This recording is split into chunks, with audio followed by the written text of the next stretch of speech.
The Boston Tea Party took place over 250 years ago, and it is correctly identified as the match that lit the powder keg known as the American Revolution.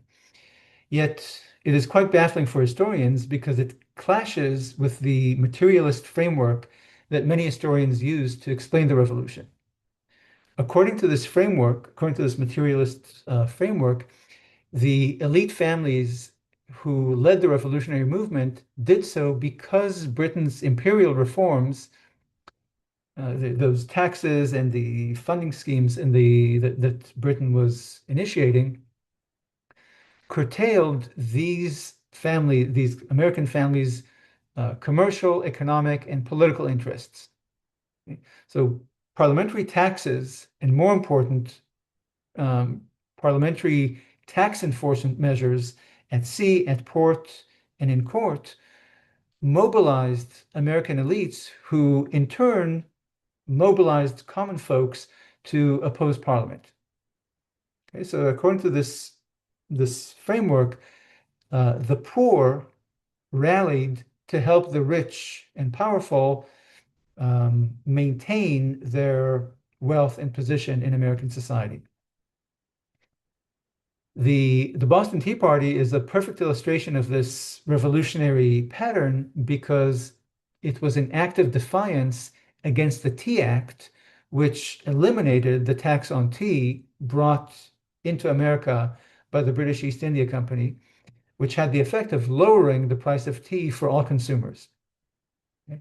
So when looking at the Tea Act through this materialist prism, the Tea Act seems like a measure that served the economic interests of common people while victimizing only wealthy merchants in the tea trade.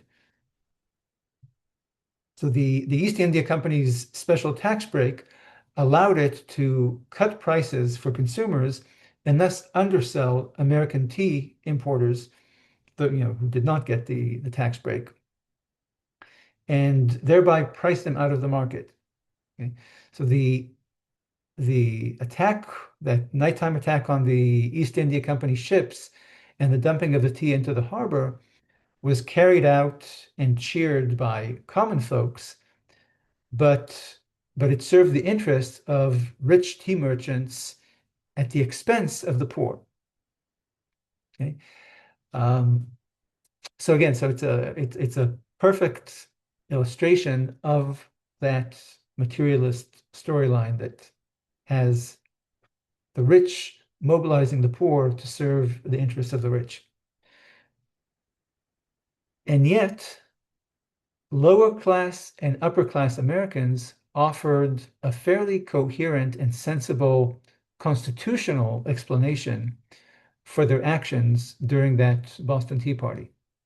Okay, arguments about corruption in high places, abuse of power, and Parliament's violation of self-government in the colonies. And you can see that because historians look at the American Revolution through this materialist framework of class consciousness or class conflict, historians are reluctant to take revolutionary Americans at their word.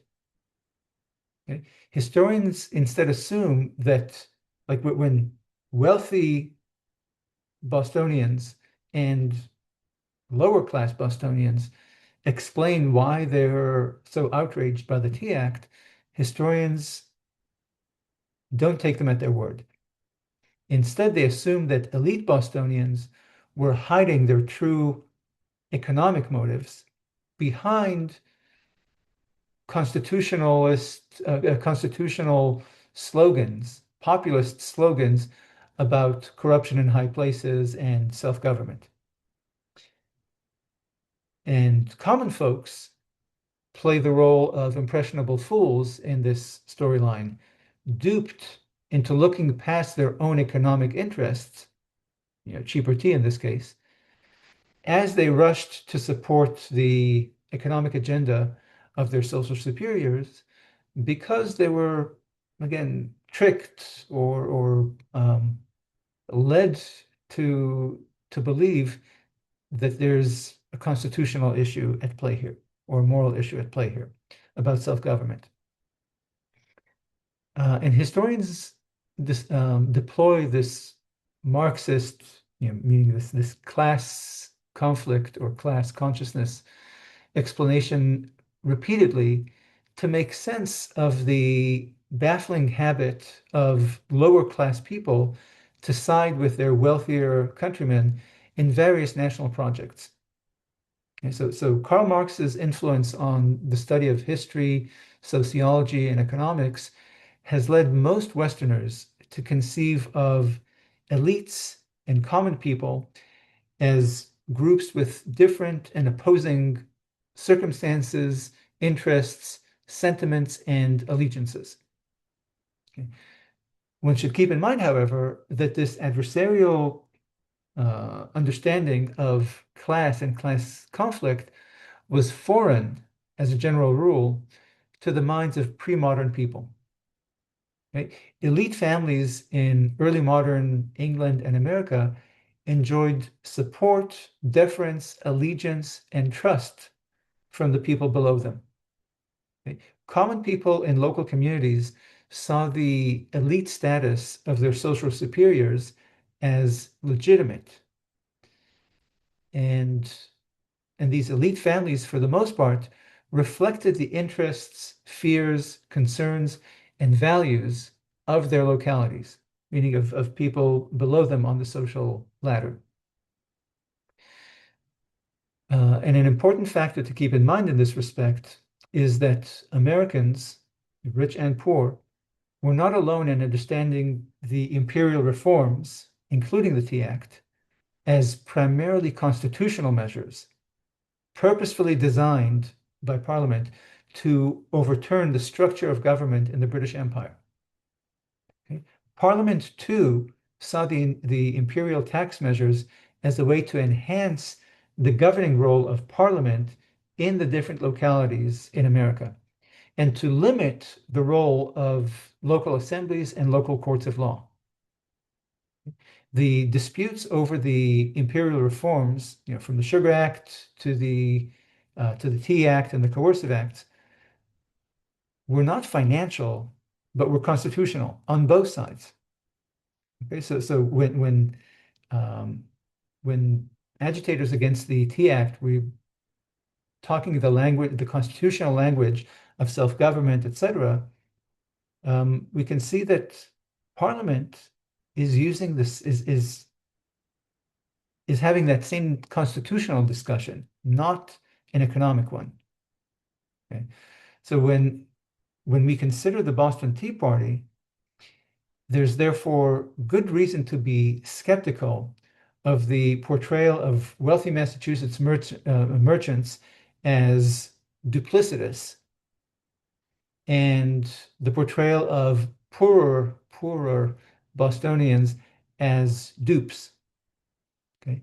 The colonists articulated their fears and motives quite clearly in the run-up to the Boston Tea Party.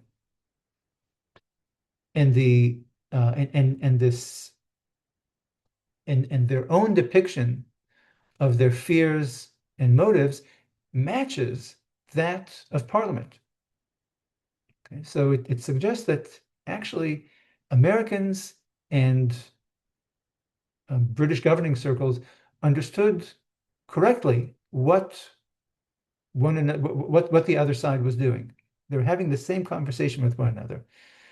So taking them at their word allows us to understand this elite-led event as they understood it at the time, as a communal resistance movement rather than an elitist resistance movement.